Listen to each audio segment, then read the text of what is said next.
Ashimila kuma ɲɔgɔnya hakilina mun b'a bolo ŋaniya mun sirilen b'a bolo ka taa Nations Unies ka kiiritigɛ so kan k'u k'a dabila ne m'a fɔ ye kabi don min ye sɛbɛnfura in kalaya ko Macky Sall ne m'a fɔ ye ko Gorgui a n'an b'a ka wariko makara na a ka port nafolo a n'an b'o makara a n'an bɛ ci wɛrɛ la dɛ ko tɛ maanifin b'i to sira la ka kansiri bɔ nɛrɛ la siga t'o la dɛ wa ci wɛrɛ in dɛ o de ye makɔrɔn ka ci ye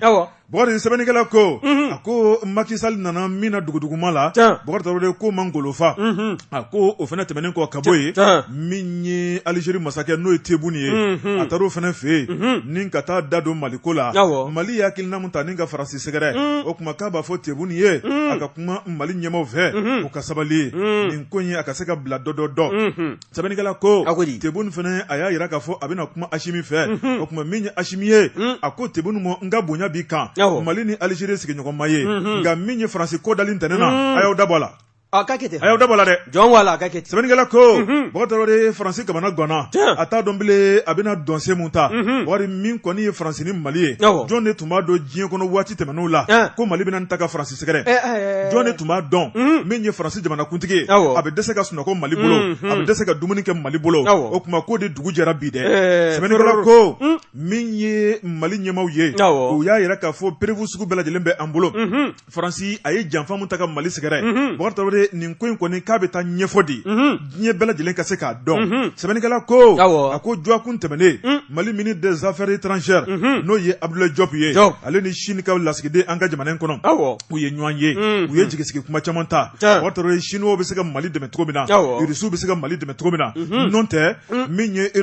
ye Union européenne maaw ye Bɔkari olu kɔni y'u kantigɛ da yira k'olu ka dɛmɛ bɛ Faransi k'u tɛ bɔ Faransi kɔkɔrɔ ko hali n'a bɛ nkalon kan n'a bɛ nkalon kan nin ko in ka nɔgɔ ko ye Bɔ Jabate Faransi sɔrɔdasi su minnu b'anw bolo yan u photo minnu bɛ yan u ka sɛbɛnfura minnu bɛ yan an ka nin bɛɛ lajɛlen ta k'a da ORTM kɔrɔ olu k'a publier k'a filmer bɛɛ lajɛlen ka bɔ a kalama tubabusu hali bubu maralen bɛ glasi la o bɛ yan prévu bɛna yira o n'i y'an ye k'an dafa mugu jalan na a ɲigin ji m'an da kɔnɔ nin ko kɔni ka nɔgɔn n'a tɔ bɛɛ ni tubabu ko k'u tɛ bɔ Faransi kɔ kan anw kan ka taa sira min fɔ o de ye nin o donnen don Bɔkari Traoré sɛbɛnnikɛla ko a ko min kɔni kuma saba ye Bɔkari o de bɛ ka fɔ maaw fɛ kuma fɔlɔ ye jumɛn ye min kɔni ye Faransi ye ale kɔni kɛn bɛ ka kuma ninnu nkalontigiya Bɔkari Traoré o de kuma bɛ Faransi masakɛ da o de kuma bɛ a ka jamanadenw da o y'u taabolo ye o ma tɛmɛ ka bɔ yen Bɔkari Traoré min ye kuma filanan ye i b'a ye k'a fɔ Mali ɲɛmaw y'a yira k'a fɔ an wasalen don sabu jukɔrɔma don dɔ banna maa min kɔni bɛna an dɛmɛ janko an bɛ se ka wasa sɔrɔ min ye kuma sabanan ye Bɔkari Traoré o de ye Faransi bɛ ka ko bɛɛ lajɛlen kɛ yaasa nin ko in a ka se ka da kɛrɛfɛ o kuma Bɔkari a kɛnɛ a kana se ka sigi sen kan a ko min kɔni ye tubabuw ye olu kɔni bɛɛ lajɛlen ka dɛmɛ bɛ Faransi ye nka Russiw ni Chinois olu ko k'olu tɛ don kurun kɔnɔ nkalon kan Bɔkari k'u tɛ don kurun kɔnɔ fali fɛn nkalon kan u ko Faransi bɛ ka ko kɛ Bɔkari Traoré k'u tɛna dɛmɛ nkalon kan o kuma ko n'a bɛ ka Mali buruja ko o kuma min ye Mali ye n'o de ka hakɛ b'a bolo Mali ka tiɲɛ de b'a bolo k'olu bɛ tigɛ tiɲɛtigi kɔ o kuma ka Faransi ale de ye Mali mara ka tɛmɛ o kuma bi ko min ka d'a ye k'a bɛn'o kɛ Mali la ko tile banna Chinois ko ten Bɔkari Traoré Russiw fana ko ten min ye Poutine ye Poutine kɔni ale ka kanubagaya o tan bɛ ka Mali sɛgɛrɛ kabini waati jan Bɔkari Traoré a y'a yira k'a fɔ min kɔni ye Mali ye sa n'an kɔni ye wulikajɔ sabati Bɔkari Traoré ni k'o ta k'ale ka jamana sɛgɛrɛ ɛlɛ ni a seko n'a damayira ye fɛn o fɛn ka Mali dɛmɛ Bɔkari Traoré janko ni jagarija kɛnɛ bɛ se ka sigi cogo min na ko tɛna balan ale fan fɛ nin bɛ ban pewu n'Ala sɔnna nin bɛ kɛnɛ Bɔkari Traoré ko a mɛn o mɛn Mali k'a bɛ taa Faransi kɔ da Nations Unies ka kiiritigɛso kan New York Nations Unies jamana kɔnɔ n bɛ fɛn dɔ f'u ye buwa tubabubilen kɛrɛnkɛrɛnnenya Faransi tubabubilen an b'a ta baarakɛdenya la Mali in kɔnɔ yan kana siga e kun y'a dɔn ko farafin jamana dɔ bɛna ja gɛlɛya ka Faransi wele Bɔkari Traoré kan diɲɛ seligi naani tɔn b'a kɔnɔna na nin y'a daminɛlen Bɔkari Traoré min kɔni ye Élysée Bɔkari u bɛɛ lajɛlen kamana gannen don Bɔkari k'u kɛlen don k'u bolo ni bulon da kɔnɔ u bɛ k'a kinwo n'u tɛ ɲini k'a tigɛ ka bɔ la ala ni kamana gan fɛ kunnafoni filɛ nin ye an ye min bɔ reporter kɔnɔ la rédaction u ka sɛbɛnni don Bɔ Jabate reporter fasirilikɛlaw b'u fo ka fara a wulikajɔ kɛbaaw yɛrɛ bɛɛ lajɛlen kan nin ye n tɛgɛ don ni sɛbɛn bɛ bɔ sɛbɛn min k'a ma ko l'indépendant nin ye Musa Bilali Sidibe flage ni aga fasiri flage ko di Bilali ko mi Goodluck Jonathan ye de ko sone kan na bâtiment do jo ka o bla atokola wa ba mi aga tama labai abola ko ke karido a tuna onvea anaka panguru ka ben septembre kalo intli nani ma san 2022 wani ya taka laje atama yi kle sabatama do ako akanga kunje bitarata wani ya laje fana mi ye Goodluck Jonathan ye akoni ayeni nge gundola tama ye bawu mi ye gouvernement jumali no ye transition nyamawi kata seseda o mauma ni kulufla nunu sima korofodi ani kunafoni kanyeshi Goodluck Jonathan ga ni nalima wani ya laje mi ye chokoroba ye anaga banfla ya kungolola ko tama yi akunye shime femi makaranganyala ode ye mi ye kosada ina onga mau no ye transition nyamawi okunye haglando ta mi ngala sabu ye seda o ngeme ka gerende mi taka nyesi faso malibama ukase ka wuli wani ya taka laje mi revision constitutionnelle kata se mi ye onga election no ye kalatai ko kanga boloda chukomina o boloda li fanate ta to mi sigili ko singa no ye autorité afoni ya taka laje no ye autorité indépendante de gestion des élections eji ni ya laje o jekulu o mamunu no ye mata ani duriye ulu fana sigi furadama se o jekulu sigi furadama singa mata ani duru min ba kono mi ye colonel Asim Goitaye ale de kunganga sharia bolo to ta no ye décret mi be ulu bla barala Goodluck Jonathan ko agani kle dama do tama konnana dal nasro la tama be kunje bitarata ako kale ka yeta na ka family fami ko chama be olu fora transition nyamo ve ko ga ko sumaya dombe akodo walalila ko wa ko ni ya taka laje ko ma bi yere nyininga yali ma kalata transition nyamo ya jira ka foko kalata mi na ka faso mali ba ko nana ka be na ke ka be na wati ko fole yewa nyininga li bo me ka ke wani ko inta ka laje ni ye Goodluck Jonathan ga wuli ga jo laje aka boli laba onga jamana kono kalo fla bonyongo bawu mi ye jouer kalo tlem ga anigele kata se ani sabama san 2022 aye bolike onga jamana konnana o sen fe fane baye ka fo jekulu do fana sigila singa mimbe révision constitutionnelle ou kata se kalata sigili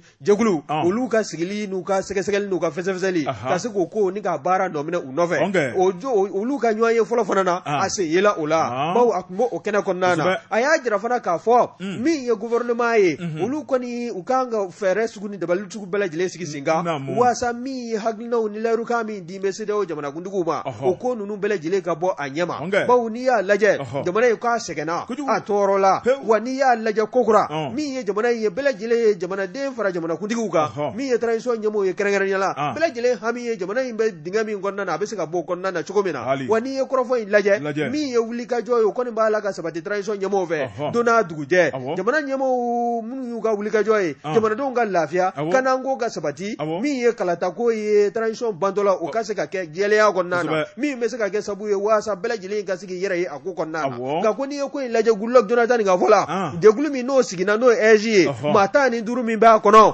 olu ka sigili akara dabali bangoye ba mi ye soboy ni me wele ko tirajo sor o de talaka nyeshuma ba uma bengula ni ba jira ka fo politician munu ngoni be dabara la ka yugu mo dala kat ko kulu tay malikoy kata soro bela jile bi ki dufa de bela jile tay na fanyini ala nyini te dine kote wa ko ni ko intaka laje mi ye politicien nunu olu ka bemalia olu dina ni tirajo sor keli wa uya jira fana ka fo mata ni duru mi sukan level no na do eji kono ko olu ko ni olu vela kote wa ku sen na ye ala u do ba jira ka fo gele do fana e ko funu ta fe ka wuliwa ni ye ko intaka laje mi ye politicien nunu olu ku yera mine ka fo ku sen na ye eji ka bara o ko segel law nove ko bina ke gele belebele wani kala ta kela ni haglina ni tabulu nunu gonnana a geleya ko a kololo ka be bunya ko sebe ni wuye sebe sama mina ya sama ka bolle ne bana konnana mi ye Musa Bilali Sidibe aka fasiridu bortoro wure jona ne bentiga dongo kura Mali et tribune sebe ni kala no ye Ibrahim Ndiaye bortoro wure ako angata Bamako meri ba kono bortoro wure jumado no bena septembre kalo klefla sokoma da nege kanyatan wati Bamako meri ba kaye lada do bolo dalimba bolo awo la clé bortoro wure ladan ye muye sankoro bortoro ninka dado nanfolo mtunga ni alembu bolo bara min kera nanfolo la min sorola ninka nyefole ke jamai sebenikala ko no de restitution sebenikala ko ako e Bamako merba Adama Sangare bortoro de ako ma kilim bara mandi minye ajonyon ye première adjointe madame Kamara Fadimata Traoré ka taa bila min ye deuxième adjoint n'o ye Ibrahima Jone min ye Bamako mara o ɲɛmaaba Mɔgɔ k'a ye wele bila nin bɛɛ ma ni ka kɔgɔ ka tɔ la o ye an kunnafonidilaw ye Mɔgɔ e tigɛ ɲɔgɔn wɔɔrɔ ɲɔgɔn ko fara ka ca a ye na mairie a ye hakilina minnu ta san 2021 mun ni mun kɛra a kana lamɛn hali ni an bɛ 2022 o laban na k'u mana mɛn cogo cogo Mɔgɔ k'a ka fisa ni a ma kɛ sɛbɛnnikɛla ko a ko jamana a bɛ dabolo min na an bɛ don min na ko bi o dogolen tɛ maa la gɛlɛya o bɛ diɲɛ bɛɛ lajɛlen kan nka fiɲɛ maa wuli bɛɛ lajɛlen bolo b'i kunnaminɛ na Mali gɛlɛya o dogolen tɛ maa la Mali kalaya o dogolen tɛ maa la nka Ala mana fɛn natigɛ jɔnni waati o waati o kuma k'i bɛ baara kɛ ka bɛn ni o ye sɛbɛnnikɛla ko 2021 Bamako maire Adama Sangare a y'i da don a la a y'a jira k'a fɔ mairie ye nafolo min ŋaniya n'o de ye budget ye o tun ka mɛn ka wari min boloda o de ye miliyari 78 n'o sɔrɔla kalanko bɛ ɲɛnabɔ kɛnɛyaw bɛ ɲɛnabɔ siraw bɛ dilan yelenw bɛ dilan Mɔgɔ ka taa bila dugu ale bɛ sanuya nka miliyari 78 ko dɔwɛrɛ ma sɔrɔ san 2021 miliyari 37 50% sɛbɛnnikɛla ko maa min sigilen bɛ ka 78 maa kɔnɔ n'o ye 35 sɔrɔ Mɔgɔ de o baara kɛcogo tɛ kelen ye Mɔgɔ ye baara kumaba minnu bɛ yen olu bɛ taa ni ko baara bolo dɔ janko mairie kana se ka jɔ cogo min na a ko jamana min kan ka dɛmɛ ta ni ka mairie sɛgɛrɛ o ntanya bɛɛ Zozaniba ta ye kɔmɔ ye mairie y'a yɛrɛ k'a fɔ kɔmɔ ma bɔ Zozaniba bɛ boli k'i dogo k'o kɛmɛ mairie ka baaraw ye subvention dɔ bɛ décentralisation ye hakilina minnu fɔ a baara kɛcogo ɲuman jɔyɔrɔ dɔ kalifala collectivitéw la jamana kan k'i bɔ minɛn dɔ kɔrɔ ni k'o bila maire bolo a n'a nafolo ye o kuma k'a kuma de bɛ sen na a nafolo ma ye ba n'a dun nafolo ma ye ko majɛ bɛ baara la hali bi n'o ye bɛjɛ fanga décentralisation ye o don sɛbɛnnikɛla ko a ko Bamako maire ba Mɔgɔ de a wasalen a y'a yira k'a fɔ ni kuma bɛ maa kɔnɔ kuma min na n'i m'a fɔ Mɔgɔ k'a bɛ na ni degun belebeleba ye ni ɲɔgɔnna kɛnɛ k'a tɛ sɔrɔ waati bɛɛ lajɛlen kɔnɔ fɛn caman bɛ yen a fɔbaliya a ɲɛdɔnbaliya a bɛ na ni kinikini ye a bɛ na ni sɔsɔli ye a bɛ na ni kamanagan ye Mɔgɔ k'ale yɛrɛ maloyalen bɛɛ ale bɛ kɛnɛ mun kan ni ka kuma ko k'a sababu kɛ mun ye ko n'i ye Bamako lajɛ bi ɲamanbɔnyɔrɔ o kɛn bɛ fan bɛɛ lajɛlen ye i sen mana munumunu a bɛ da ɲaman dɔ kan k'o man ɲi ka ye Bamako kɔnɔ bi ɛlɛ ni a bɛ kɛ cogo di Mɔgɔ o kuma ko min kɔni ye wulikajɔ ye mairie y'o kɛ Mɔgɔ ko malamini dan ye samafaga ye nafolo n'a t'i bolo ka baara kɛ i bɛna se ka baara kɛ cogo di décentralisation ni a sariya ye fɛn minnu fɔ min ye tédérali ye dugudenw kan k'o sara maa kelen darasi 600 Mɔgɔ ko jɔn de bɛ k'o sara an ka jamana in kɔnɔ bi o ma tɛmɛ ka bɔ yen Mɔgɔ min ye dɛmɛ dɔ bɛ yen n'o ye ɲamancɛ wari du kelen o kelen 600 ko du joli de bɛ k'o fana sara an bɛ wuli kuma bɛɛ an ka hakɛ nka an ka kɛta Mɔgɔ jɔn de b'a ka kɛta kɛ jamana jɔliko la mɔgɔ si t'a kɛ ala nka anw nɛn ka di sogo ka pasa muru da ka bɔ sogo ka pasa de Bɔgɔri maire man ɲi maa tɛ da maire kan dɛ nka Mɔgɔ an minnu ye population ye anw jɔyɔrɔ kɛra mun ye maire dɛmɛli la dɔrɔmɛ kelen bɔ k'a di mairie la walima maire n'a ka baarakɛlaw ma i b'a sɛgɛsɛgɛ a nɔfɛ n'a ma kɛ ka ɲɛ fɛn min ka di ye sariya ka a ko k'a ka kɛ cogo min na i b'o sɛbɛn don ka ɲɛsin nka n'i yɛrɛ min ta kɛ dun anw de ko an ka dura mais an ka devoir jɔn de b'a ka devoir k'a kɛcogo lakika la a filɛ dɛ fɔnsetigɛw falen tɛ nin san mana kɛ tew ka ban n'an ka an bɛ ɲɔgɔn ka ɲamanbɔyɔrɔ ni tasaw kɔrɔ a n'a mana so a filɛ an kan k'o kɛ wa ka ɲɛsin fɔnsetigɛw ma an kan k'o kɛ ni fɔnsetigɛ gerenna fana ji bɛ tila ka walankata ka ɲɛsin maaw ma an bɛ tila ka kule ko maire ɲɛ bɛ nin na jɔn y'a datugu Mɔgɔ sɛbɛnnikɛla ko n'o ye Ibrahima Ndiaye ye a ko Bamako maire ba ko a ko fan bɛɛ kɛn bɛ ɲamanbɔyɔrɔ ye ɲaman suma Mɔgɔ nafolo de tɛ bolo la sabu baara kan ka kɛ ni nafolo min o ntanya bɛɛ a ko maaw kan ka nafolo minnu sara Mɔgɔ ko wajibi de don k'ale b'a fɔ an kunnafonidilaw ye an ka fara olu kan Mɔgɔ kan ka kibaruya lase jamanadenw ma o kuma bɛɛ lajɛlen kan ka min bɔ jamana jɔliko la an k'o sara joona Mɔgɔ ko de bɛ kibaru ɲɔgɔn kan mairie ka hakilina bolodalen minnu bɛ yen kuranko kɛnɛya kalanko sira labɛn ka taa bila ɲamancɛ la Mɔgɔ ko nin bɛɛ lajɛlen de kan ka boloda n'o ye nka fɛn mun tɛ bolo kɔnɔ n'i ye bolo tunun k'a laban bolo bɛ kari dɛ o kuma min ye Bamako maire ba ye a y'a yira k'a fɔ hakilina caman bɛ yen o kuma min kɔni fanga ye ko kɛmɛ ka kɔ don min kɔni ye décentralisation hakilinaw ye a b'a ɲini fanga fɛ u k'u kɔfilɛ ministère de l'administration territoriale porte-parole du gouvernement de la transition u k'u kɔfilɛ dɛ Bɔkari Tarawele min ye sɛbɛnnikɛla ye a y'a yira k'a fɔ Bamakɔ gouverneur tun bɛ yen wa ko yɛrɛ ye kuma lamɛn furutututu o ye kuma ta o ko Adama Sangare filɛ ne ka hakilina min ta n'o ye ka kuma k'a kɔma segin dugudenw ye a ko nin kan ka kɛ Mali maire bɛɛ lajɛlen fɛ Bɔkari Tarawele k'a daminɛ an ka commune k'a daminɛ commune Gale fo ka taa bila commune laban k'a daminɛ Kayi fo ka taa bila Kidali Mali maire kelen o kelen k'i kan k'i ka san baara k'a fɔ dugudenw ye o kuma ko fɛnɛ majɛ bɛ jamana kɔnɔ nka k'ale bɛ Adama fo ko Adama ye courage ta a ye galabu ta Bɔkari Tarawele k'a ye min kɛ Bɔkari ko bɛɛ lajɛlen ɲɛ bɛ a la k'ale yɛrɛ fari fo n'a ka baara kɔnɔna la o kuma n'o ye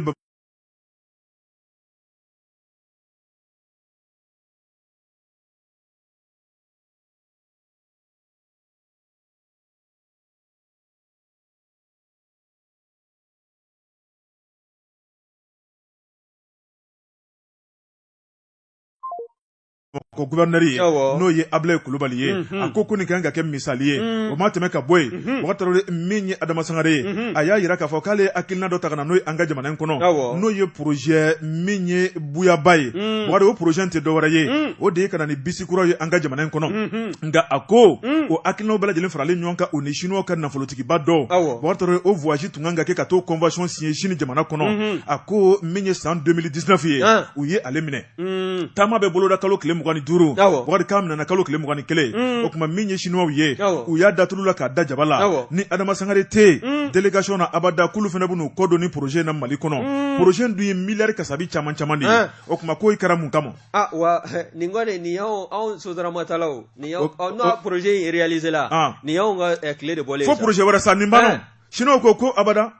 ko Mali kelen tɛ jamana ye ko ni an y'an ban ka taa nɔfɛ Konowari tun b'a nɔfɛ u y'a di Konowari ma ani Laginɛ i ye jamana in ko ye sa wa wala Bɔkari Tarawele sɛbɛnnikɛla ko a ko min kɔni ye bɛnsɛnkɔniya ye min ye ɲɔgɔn dɛmɛbaliya ye a ko de bɛ faso Maliba kɔnɔna la n'o tɛ maa min bɛ n'o ye Bamakɔ maire ba ye a dɔnnen bɛ jɔyɔrɔ min b'a bolo jɔyɔrɔncinin tɛ ka taa projet ka taa convention signer jamana tɔgɔ la ka na ni nafasɔrɔ sira ye jamana kɔnɔna la mun na ka bɛlɛ k'o ɲimi ɲɔgɔn na ni k'o minɛ ka bɔ jamana ka hɛrɛ kɔrɔ dabɔ kama don wa walima a bɛna ni hɛrɛ mun ye o de man di dɔw ye wa Bɔkari Tarawele jamana bɛna yɛlɛma ka kɛ jamana moderne o de man di dɔw ye wa Bɔkari Tarawele ko nin kɛra gɛlɛya belebeleba ye dɔw fana bɛ fɛ an ka to nin cogo in na sɛbɛnnikɛla ko a ko min ye ni projet in tiɲɛni ka ɲɛsin Bamakɔ ma a ma kɛ Adama ye dɛ a kɛra malidenw de ye sabu min y'an ka jamana kɔnɔ ale tun bɛ kɔ Adama ye hakilina ɲuman min ta k'a bɛna jamana dilan k'a jɔ dɔw de ma sɔn k'a tɛ kɛ ko Mali bɛ to tan dɛ kunnafoni filɛ nin ye an ye min bɔ Mali tribune kɔnɔ Ibrahima Ndiaye ale ka sɛbɛnni don Mali tribune ka fara Ibrahima Ndiaye k'an b'u bɛɛ lajɛlen Jɛ ka pub k'a ka feerefɛnw lakodɔn nɛgɛ kanɲɛ 12 sera Bamako k'a fɔ jiginɛw ka bonyamasegi bɛ aw ye Jɛ ka pub k'a ka feerefɛnw Bɔkari Tarawele i tigɛ don Bɔ Jabate